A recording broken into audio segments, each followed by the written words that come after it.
Hey guys, how you doing? I'm doing okay. I want to show you something that I was like, what? Okay, here we have Fox News. Okay, Fox News has Biden droning away, telling the same lies over and over again, and so forth, right? That's on Fox News. He's giving his speech. Now, I go to the next channel, CNN. 70s. This is a very unstable environment that we are already in. And now you have a president who is diagnosed with this deadly disease. You have a White House that literally can't report to work. Okay, who's also spreading lies. But how remarkable is this? That while their boy, their candidate, is speaking right now, okay, are they covering the speech? No.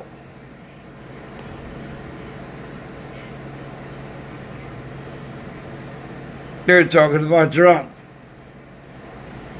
They're not even covering this speech. Okay, let me show you one more time. Okay, that's Fox News covering Biden's speech in full as he's talking. But Fox News, I'm sorry, CNN was doing it. They were covering the speech.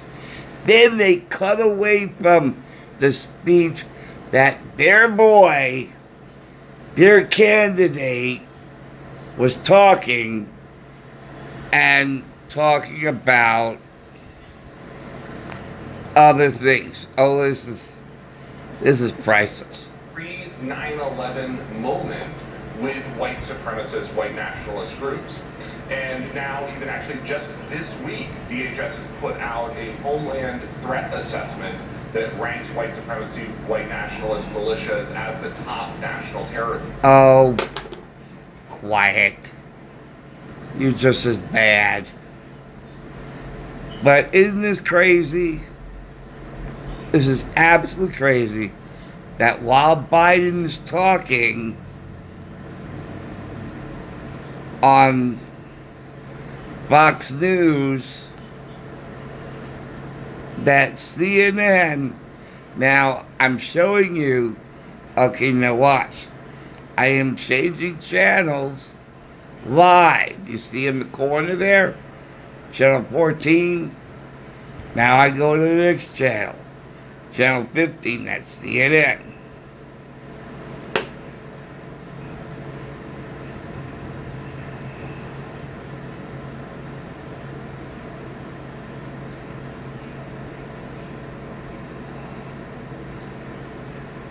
It's like, and that's the CNN.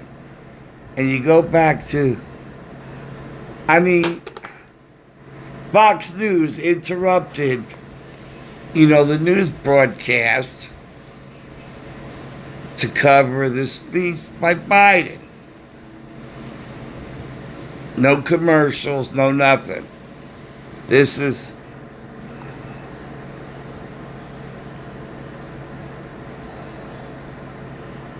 oh, that's lovely. This is a moment to put country above party. Oh, that's rich. That is so rich. Oh, wow.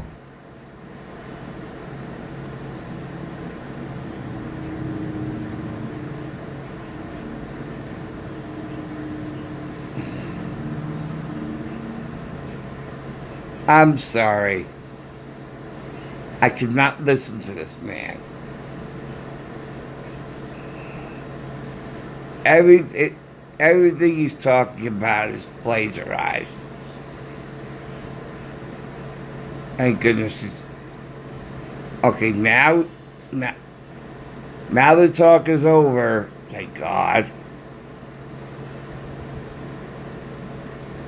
Bonds created the economy. Mr. Biden, as you heard, laid out his plan to, in his view, revive our nation's economy from education, drug prices, Look at that! coverage. This is He forgot his hat. Capitol Hill for a new Oh, that's rich. package. Susan Friccio, chief congressional correspondent at the Washington Examiner, joins us now. You know, he went through the list, the typical stump speech of promises. And then toward the end, Susan, we heard him say, "It is a moment now. This is a moment to put country above party." He referenced Tom Ridge, who presumably is in the audience, former Republican governor of that state, who has endorsed him over Mr. Trump. Referenced the Proud Boy comment of the president at the debate and had some really harsh views. Does this race get down to one of policy or personality, temper, and temperament as we head into the next 3 weeks? Well, I think Biden is clearly trying to steer it toward temperament and personality and character, and the question of which direction the country's going in.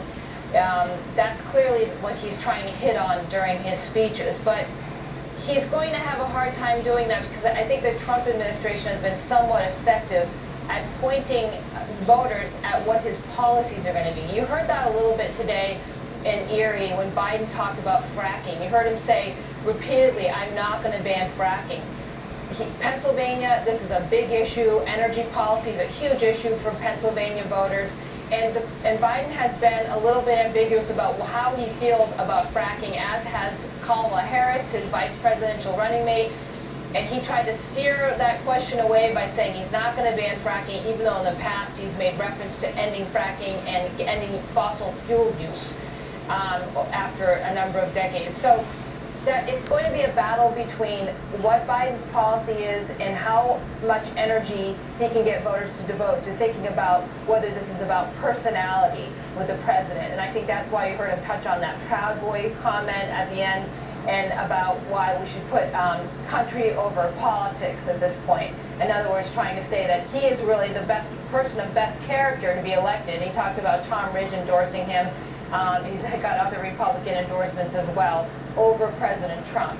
So he's trying to steer it that way. Of course, the Trump campaign is talking more about what Biden's policies are going to be and whether or not Biden is really up for the task of running the country.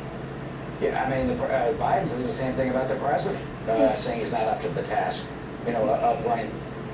Read book on mesothelioma. Call 1-800. Plan to perhaps pack the Supreme Court in this or any reference to that. And he hasn't wanted to talk about it when he was asked, you know, by reporters about that. Do you think that the Trump campaign will try to make hay of that issue? And how does the vice president respond? So far, he's the vice president's not done a good job of dealing with that issue. It's a really important issue, and I think the Trump campaign is trying to highlight what that would mean if you pack the courts and how it would steer the country in a different direction potentially. Just change the way our government operates by altering the third branch of government. And I think Biden has had a really hard time. He's struggling because he keeps getting asked. Reporters are going to keep asking him this question. And the Trump campaign is going to keep highlighting the fact that Biden is refusing to answer a really important question. And Biden has to be careful here because the base is clamoring for court packing, specifically saying now is the time. If they're going to put Amy Coney Barrett on the Supreme Court, we need to come back and add our own justices that we choose to the court, which would expand the court. And so Biden can't say, no, I'm not going to do that, because then you've got a whole wing of the party that's going to be really dissatisfied. And maybe they won't show up on November 3rd. Maybe they won't vote by mail or not vote at all. So he has to be very careful about that. He also doesn't want to abandon, the very voters, swing voters, like where he was addressing today in Erie, who may not be comfortable with that. So right now he's saying, I'm not going to tell you. And so far he's getting away with it. Just a question of whether people are going to be ultimately satisfied with not knowing how he stands on it and his ability to dodge that. We'll see if it comes up, if there is another debate, if that question comes up again. Yeah, and one thing he was really hitting on, of course, is the economy, Erie specifically. Okay.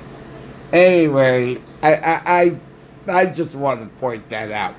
how funny that was that Biden was delivering his speech on Fox News, and then CNN cuts away from it and starts talking about something else. That is funny. That is really funny. And I just want to show that to you guys. All right, that's all. Thanks for watching, and thanks for listening, and I'll see you soon. Okay. Take care. Bye.